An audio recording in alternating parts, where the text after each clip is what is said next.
C'était prévisible. Un nouveau document du pape François et de son entourage allait une nouvelle fois ébranler l'Église, offrant d'abondants sujets de discussion à ceux qui suivent de près ces événements. La publication de nouveaux documents traitant de questions théologiques et doctrinales est devenue un trait distinctif du pontificat de François, suscitant toujours un grand intérêt et, souvent, des débats houleux. Cette évolution était inévitable. Le document précédent, concernant les apparitions mariales, n'avait pas reçu l'attention ni le débat qu'il méritait.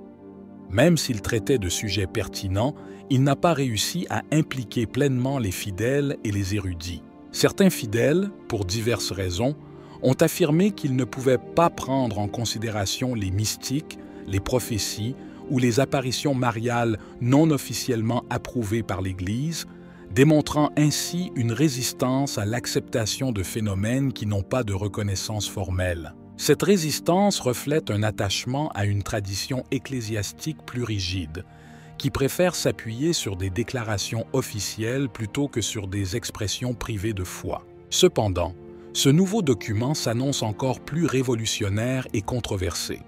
En fait, il vise à modifier radicalement le rôle de l'Église dans l'approbation des apparitions et des phénomènes mystiques, excluant de fait l'Église de ce processus. Ce changement représente un tournant important dans la gestion des affaires spirituelles et pourrait profondément modifier les relations entre les fidèles et les autorités ecclésiastiques. De plus, le climat actuel de polarisation au sein de l'Église catholique fait de toute nouvelle déclaration papale un point d'éclair potentiel. Les partisans d'une vision plus progressiste de l'Église voient dans ces documents une opportunité de promouvoir la réforme et la modernisation, tandis que les traditionalistes craignent que de tels changements puissent saper les fondements mêmes de la foi catholique.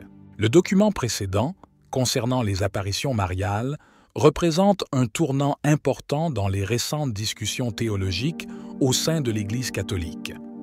Ce document, bien que traitant d'un sujet potentiellement explosif, n'a pas réussi à capter l'attention et à stimuler le débat autant qu'on aurait pu l'espérer. Une partie du problème réside dans la réticence des fidèles à prendre au sérieux les apparitions et les prophéties qui ne sont pas officiellement approuvées par l'Église.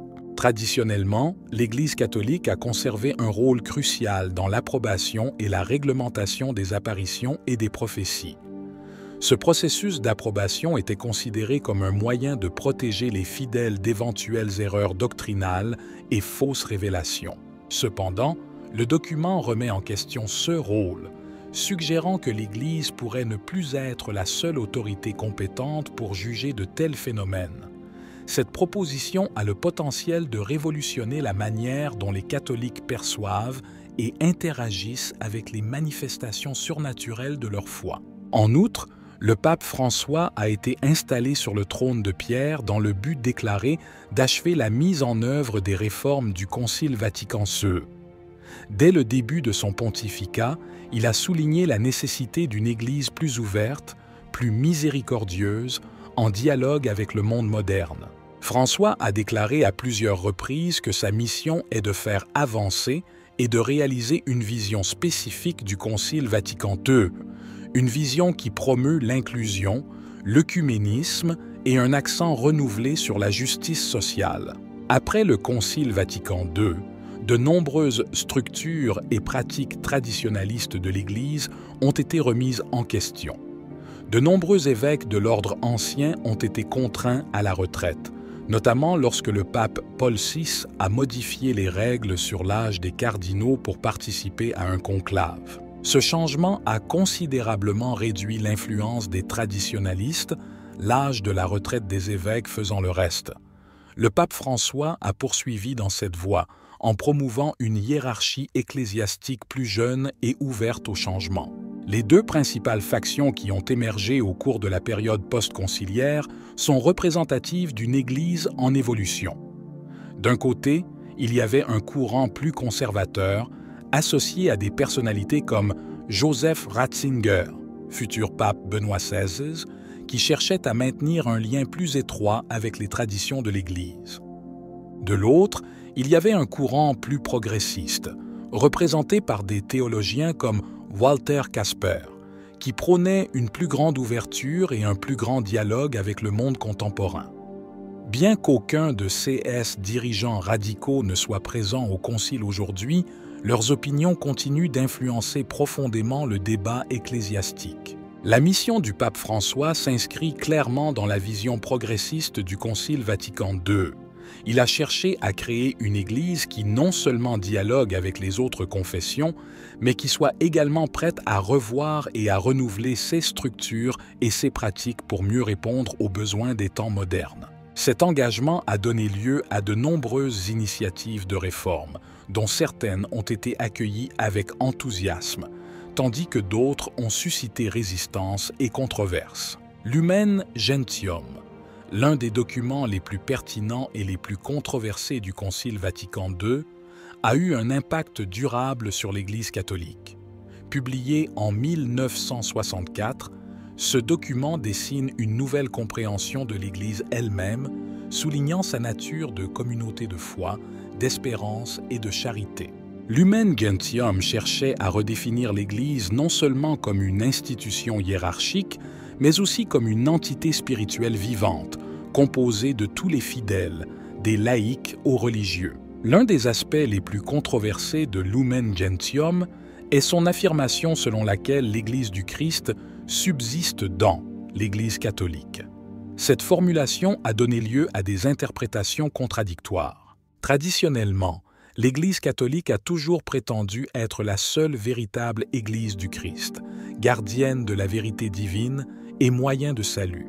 Cependant, Lumen Gentium semble suggérer que des éléments de sanctification et de vérité peuvent également être trouvés en dehors des frontières visibles de l'Église catholique, ouvrant ainsi la voie à une approche plus inclusive et œcuménique. Cette déclaration a jeté les bases d'un dialogue œcuménique avec d'autres confessions chrétiennes, reconnaissant que des éléments de vérité et de sanctification existent également dans d'autres communautés chrétiennes. Cependant, ce changement de perspective a suscité des inquiétudes parmi les catholiques plus traditionnels qui craignent qu'une telle ouverture ne compromette l'intégrité doctrinale de l'Église.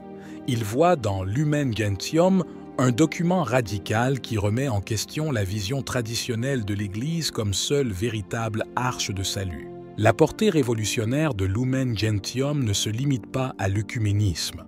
Le document souligne également le rôle des laïcs dans l'Église, affirmant que tous les fidèles, et pas seulement le clergé, sont appelés à participer à la mission de l'Église.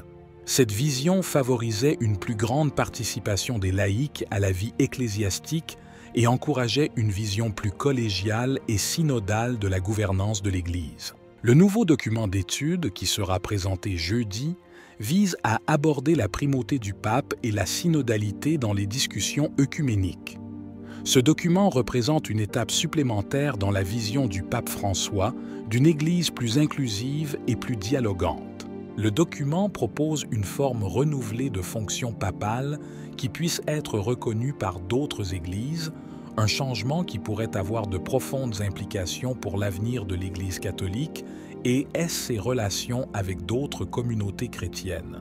Le document part du travail œcuménique initié par l'encyclique Ut Unum Sint du pape Jean-Paul II. Cette encyclique, publiée en 1995, avait déjà été pionnière dans la promotion du dialogue œcuménique et dans la recherche de moyens d'exercer le rôle papal acceptable pour les autres confessions chrétiennes, en particulier les églises orientales. Le pape François, suivant cette ligne, a approuvé le nouveau document d'étude qui propose une forme renouvelée de la fonction papale. Le nouveau document d'étude suggère que le pape devrait se réunir régulièrement pour des consultations avec d'autres patriarches et dirigeants de l'Église sur un pied d'égalité. Cette proposition reflète l'idée d'une Église plus synodale et moins centralisée, dans laquelle le rôle du pape est davantage considéré comme un service d'unité et d'orientation pastorale plutôt que comme une autorité absolue. Cette vision s'inscrit dans la tradition des églises orientales qui ont toujours eu une structure plus synodale et collégiale. La présentation du document jeudi sera un moment crucial pour l'Église catholique. Cela marquera non seulement un nouveau pas en avant dans le chemin œcuménique, mais pourrait également représenter un changement significatif dans la manière dont la papauté est perçue et exercée.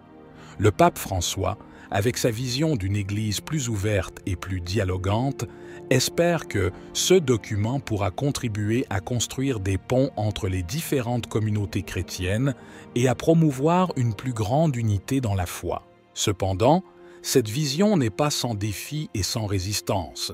Les catholiques plus traditionnels peuvent considérer ces propositions comme une menace pour la doctrine et la tradition de l'Église.